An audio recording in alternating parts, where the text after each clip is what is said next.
अब तक मुझे झूठ बर्दाश्त नहीं है।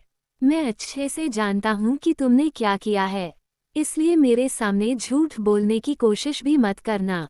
लेकिन हम झूठ नहीं बोल रहे। बोलते हुए इरा की जुबान लड़खड़ा गई है थी और गला बैठ गया था।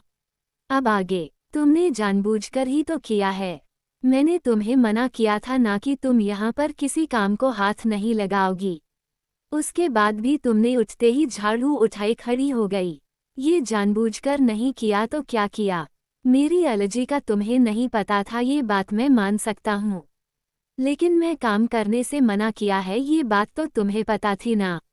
फिर भी तुमने जानबूझकर ये काम किया। तुम्हें समझ क्यों नहीं आता? यहाँ हर काम के लिए लोग हैं। तुम्हें कुछ भी करने की जरूरत नहीं है। तुम्हें बस आराम करना है। तुम्हारी हालत सही नहीं है और अपना दर्द और बढ़ाना है।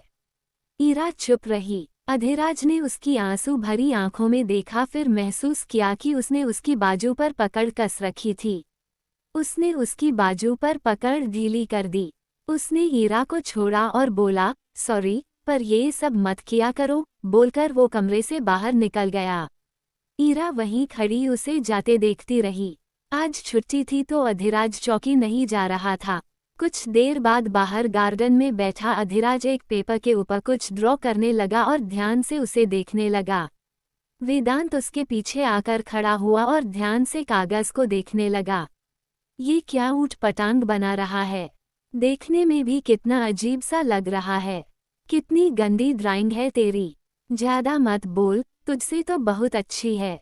अपना हाल देखा है कभी? ड्राइंग में तू फेल होता आया है, मैं नहीं। बोलते हुए वो फिर से कुछ लाइंस खींचने लगा।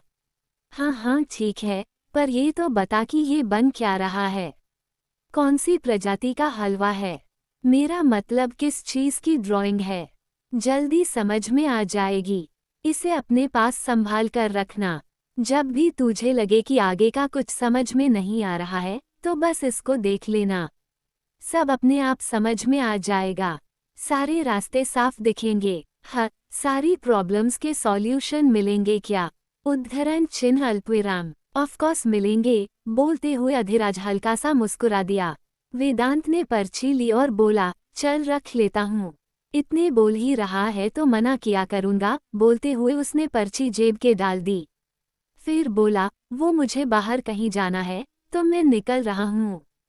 उद्धरण चिन्ह। कहाँ जा रहा है? उद्धरण चिन्ह अल्पविराम। बस यहीं घूम रहा हूँ। उद्धरण चिन्ह। घूमने जा रहा है या किसी से मिलने? ही, क्या करूँ, बिना मिले मन ही नहीं लगता। बोलकर उसने आंख मारी और निकल गया। अधिराज आंखें बंद किए बैठ गया। उसका फोन रिंग होने लगा। अधिराज ने देखकर भी अनदेखा किया और फोन को साइलेंट कर दिया।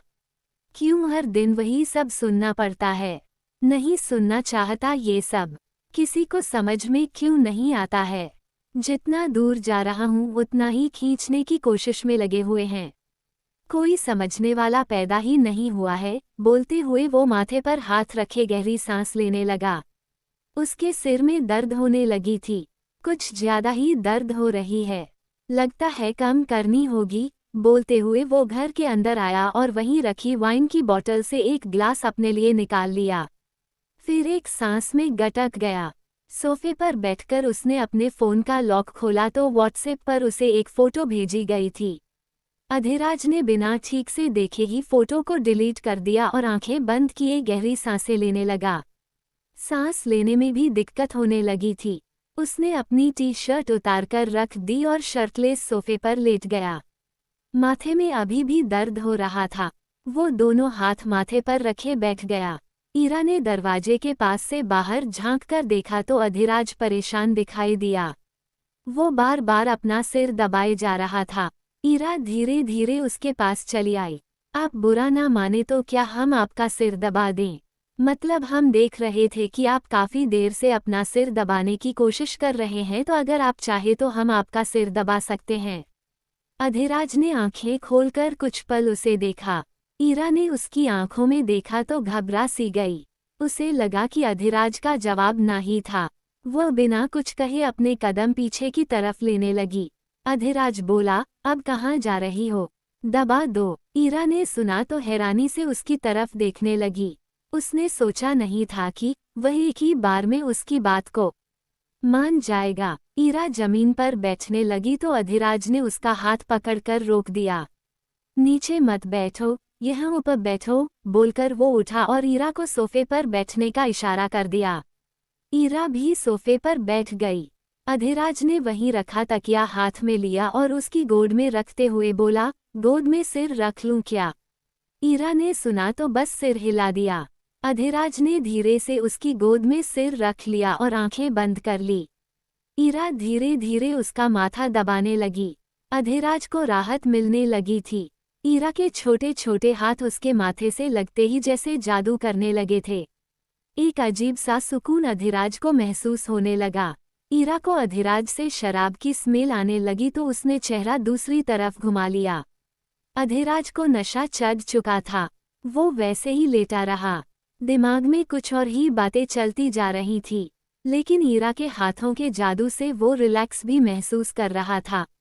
कुछ देर बाद ईरा बोली, हम आपके लिए अदरक वाली चाय बना दें क्या? आपको अच्छा लगेगा। बैठी रहो बस। बोलते हुए उसने ईरा की कमर को बाहों में भर लिया और उसके पेट में चेहरा छुपा लिया।